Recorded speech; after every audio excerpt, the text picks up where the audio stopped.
now, a blast was reported in the national capital right next to the Israeli embassy at about 5:30 this evening. This blast was just took place about 1.5 to 2 kilometers away from beating retreat ceremony that was taking place, marking the end of the Republic Day celebrations. Now, we're given to understand that the Delhi police has said this is a very low intensity device that went off, and Delhi police is actually calling it an attempt to create a sensation, a mischievous attempt to create a sensation. No injuries.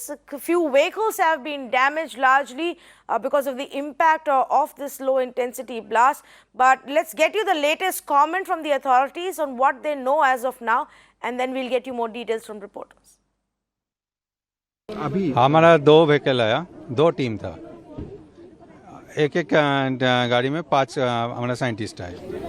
आप लोगों ने sample collect किए हैं, तो कब तक report आ जाएगी और क्या लग रहा है आपको अभी शुरुआती अगर इन्वेस्टिगेशन की बात? ये मैं बता नहीं सकता क्या सैंपल है, बट एज अर्लीस्ट हम लोग इस दिल्ली पुलिस को बता दूंगा जे किस टाइप का क्या एक्सप्लोसिव यूज हुआ है इधर।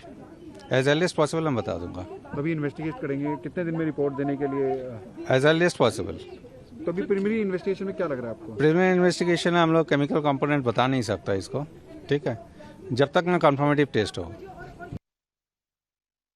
So let's go across to Ayushman, who's at the location a little away from the blast site, because obviously that main area has now been cordoned off. Ayushman, take us through the details. When was the first call made? What really happened?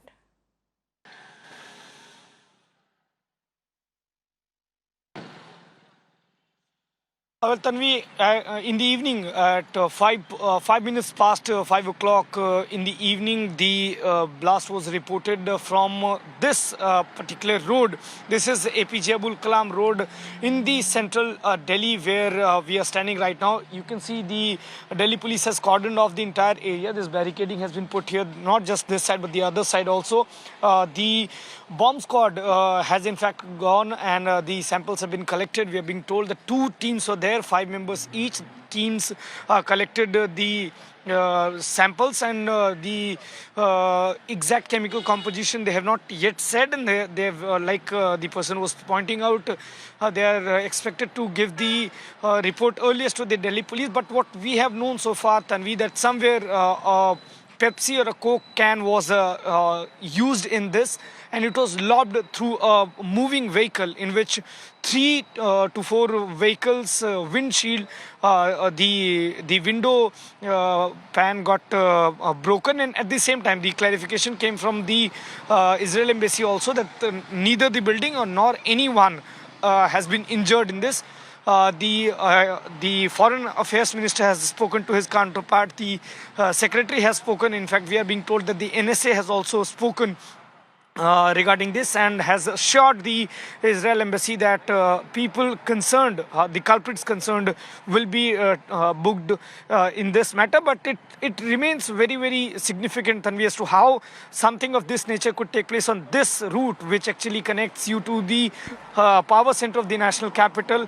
This is the most important, one of the most important road in the national capital, in the central Delhi, and something of this nature taking place on the day when beating retreat taking place.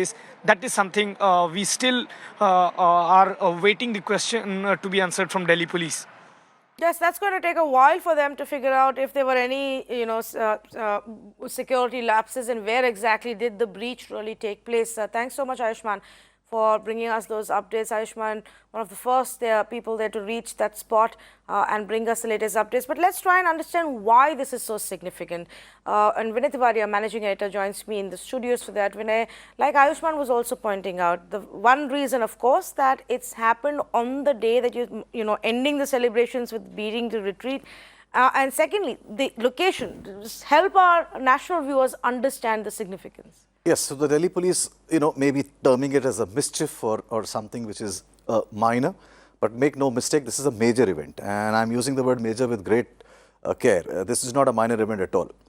Number one, it is not the number of injuries or the extent of damage to property alone that determines whether an incident is big or small. What also determines is the 2 things that you mentioned. One, where it has taken place, also when it has taken place, and likely of the sophistication with which something has been carried out.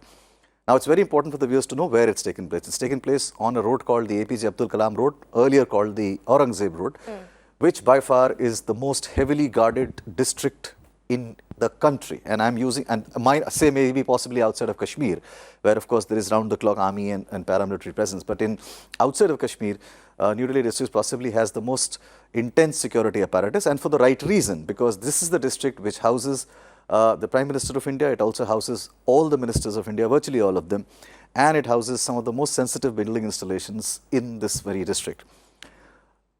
When this has happened is the second very, very important reason why this is not an ordinary attack. It has happened the day when a beating retreat ceremony was on, barely less than 2 kilometers away from this spot. In the beating retreat ceremony, the Indian Prime Minister as well as all the ministers and very important officials are in an open area sitting and watching the parade. They would have travelled on roads very close to where this has happened, because the route of the Prime Minister is close to, I mean, we don't know what route was actually taken, that's always kept a secret, but it would have been somewhere close to this place.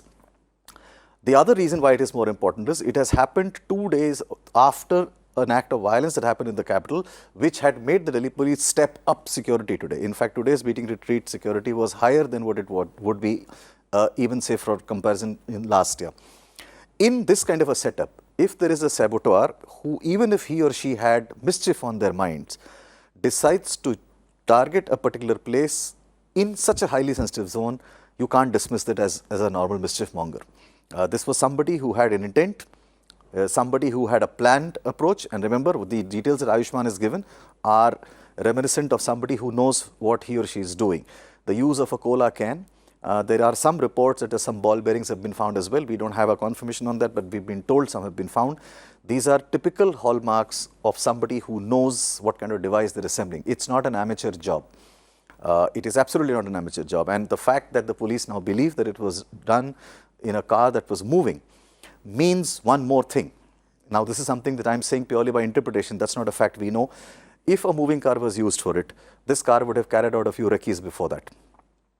And if that is the case, the police will find it pretty easy to establish that, because you know, the CCTV coverage in Delhi is now way superior than what it was in 2012 when something similar had happened on that street. So it is, yes, the good fortune is that it didn't cause many damage just to the property or people, and nobody got injured, but it's a major event. And the police's response, if you see what we see on the screen, suggests that they're taking it extremely seriously.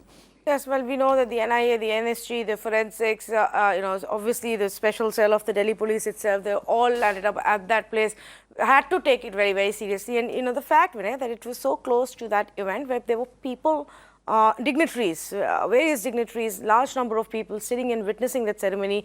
Obviously, also, you know, the armed forces personnel, the senior most officials, all present there, which is why it makes it so important. You mentioned one thing, which is a 2012 reference. In 2012, a similar explosion happened in a similar way at the same place. That's right. I think, look, one other thing that all viewers should realize is that the Israeli installations anywhere in the world are always very high targets.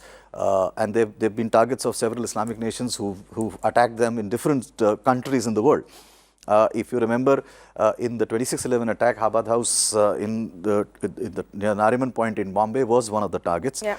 And after that, every single installation of, you know, which was owned or operated by the Israelis in India, the security has been stepped up. And in Delhi, the Israeli embassy is one of the most secure embassies that you can imagine. I mean, of course, the US embassy is also a very secure embassy, not very far from here, maybe 2.5 kilometers from this place, but it's a very high secure zone. The Chinese embassy is also very highly secured, simply because a lot of Tibetan protesters tend to try and breach the wall. But the Israeli embassy is extremely you know, heavily guarded. In fact, I'll give you a personal anecdotal example which will give you an idea of how strong the security is. Once, while I was driving, when I used to be working in Delhi, my car broke down on this very stretch, and in a minute and a half, when my car had stalled, because you had stopped, a police vehicle pulled up because I had stopped. And they checked me up. I mean, they asked me what who I was and what I was doing, and only after they were fully satisfied that it was indeed my car which had broken down, that they kind of eased off. But that's how intensely this place is secured and guarded. They do, and that's why I'm saying that whoever did that, And like you mentioned, since you asked me that question, in 2012, there were slight differences with what happened. The eerie similarity is that the stretch was the same. Yes.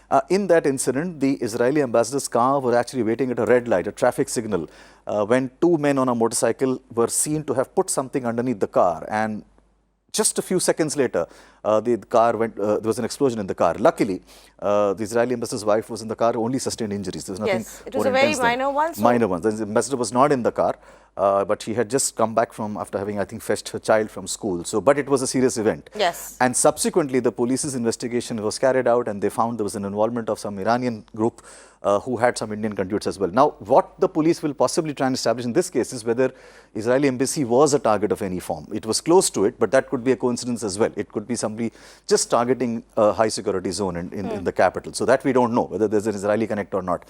But yes, eerily, it's the same stretch where 2012 saw the Israeli diplomat's car being targeted.